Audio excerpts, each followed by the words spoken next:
Everyone, આજે આપણે ready થઈ ગયા છે મારા ઘરે જવા ગાંધીનગર. તો જો રસ્તામાં જતા જતા મસ્ત ચાંદામામા દેખાતા હતા અને હવે ફાઇનલી હું પહોંચી ગઈ છું ગાંધીનગરમાં. અને દિવાળી પછી મને મારા મમ્મી પપ્પાને મળવા જવાનો ટાઈમ મળ્યો છે અને અહીંયા ઘરે પહોંચી ગયા. તો રોનકે કીધું તું મારા મમ્મીને કે મમ્મી ઢોસા બનાવજો, એટલે મારા મમ્મીએ મસ્ત ઢોસા બનાવી દીધા હતા.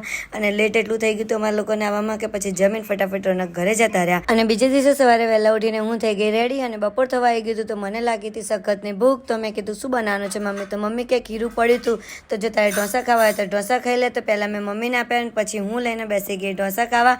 અને સાચું કહું ને તો બીજા દિવસે વધારે સરસ લાગે ઢોસા, અને મને તો ખાવાની બહુ જ મજા પડી ગઈ. તો ચલો તમારે બધાને પણ ખાવા હોય તો ઢોસા પછી કહેતા નહીં હોય કે મેં તમને કીધું નહોતું. ઢોસા ખાઈને પછી મને યાદ આવ્યું કે મારો ભાઈ મારા માટે લાવ્યો હતો ડોનટ. તો પછી મેં એ ખાધું ને એ પણ મને બહુ મસ્ત લાગ્યું.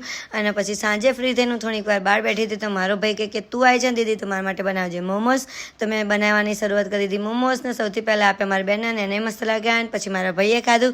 જમીને પછી હું ને મારી બેન બંને અમે બહાર સોસાયટીમાં રાઉન્ડ મારવા નીકળ્યા. પણ બહાર નીકળ્યા ત્યારે ખબર પડી કે આજે તો કંઈક ઠંડી અલગ જ છે, વધારે પડતી ઠંડી છે. તો પછી અમે વિચાર્યું કે ચાલો હવે આપણે ઘરે જઈએ. તો બસ આની જ સાથે આજના બ્લોગને હું અહીંયા જ કરું છું. જો તમને મારો બ્લોગ પસંદ આવ્યો હોય તો લાઇક શેર સબસ્ક્રાઇબ કરવાનું બિલકુલ ના ભૂલતા. અને ઇન્સ્ટામાં જોતા હોય તો ફોલો કરવાનું બિલકુલ ના ભૂલતા. Bye bye, good night, take care.